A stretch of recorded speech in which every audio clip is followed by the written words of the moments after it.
Hey, what's going on, Guardians? This is Ice Sniper here, bringing you some information about Destiny the Taken King. Now, I know everybody's excited about this, including me. Now, all three of our characters are getting new supers. The Hunter's getting the bow, the Titan's getting the hammer, and the Warlock is getting the Stormcaller hands.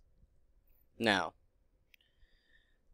the Taken King is being placed on the Dreadnought, which is where Oryx is staying, which is Crota's father, which everybody knows.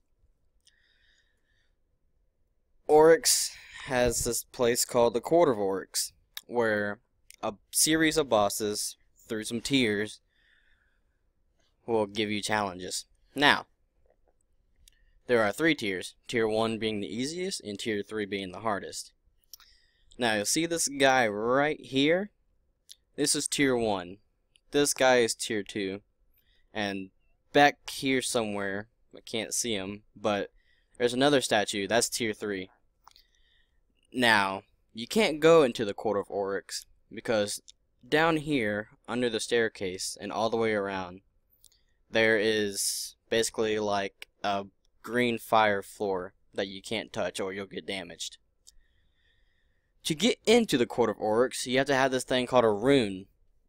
What the rune does, once you come to the Court of Oryx, you present it to one of the statues, which I think, in my opinion, we'll be having to fight these guys for either nightfalls or during the raid.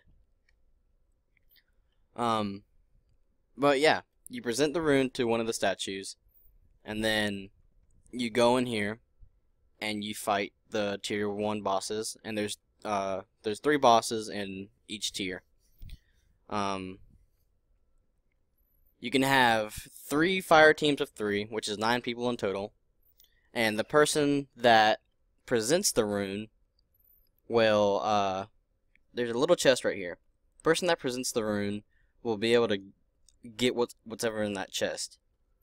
Now, the person that does present the rune, after you beat the boss for that first tier, the summoner will get a summoner's exhaustion debuff. What that means is that the person that presented the rune cannot come back and present another rune for a good 15 to 20 seconds. That gives other guardians a chance to present runes so they can get the chest. Now, what the chest does, it'll drop rare items most of the time. Occasionally legendary items. Exotics, I'm not sure about that yet. But we'll have to see. Now, swords. Yes, swords.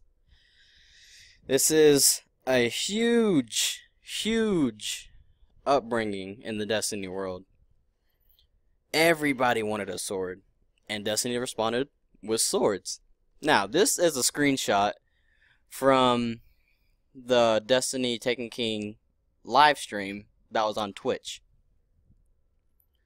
This is early access, so we only get to see one sword.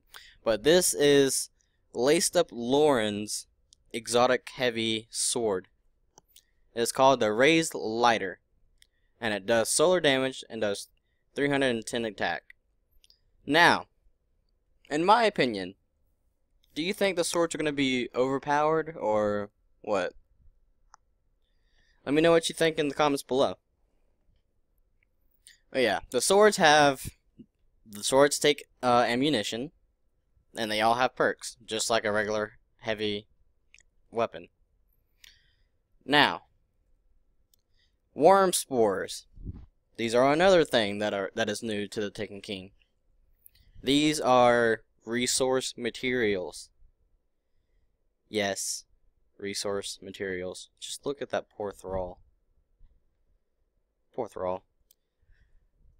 The Wormspores are probably going to be used to upgrade the Taken King weapons.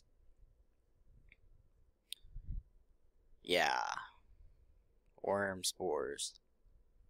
Imagine putting that on your gun. Back to the swords. There are legendary swords and there are exotic swords. Sorry about that. For legendary swords, you'll have to find these things called hadium flakes, or hadium flakes, however you pronounce that. Hadium and hadium flakes can be found around the dreadnought, killing commanders of the Taken. Exotic swords, sorry, they're not going to be that easy to find. You're probably going to have to do the raid, which is currently unavailable. Speaking of the raid, that's probably going to be one of the hardest raids on Destiny. So, what do you think? Let me know down in the comments below. If you got any more information you want me to talk about, let me know, and I will be sure to put it in my next video. Like, comment, subscribe, leave a comment down in the comment section below, and remember, Guardians, keep on icing them. See you guys.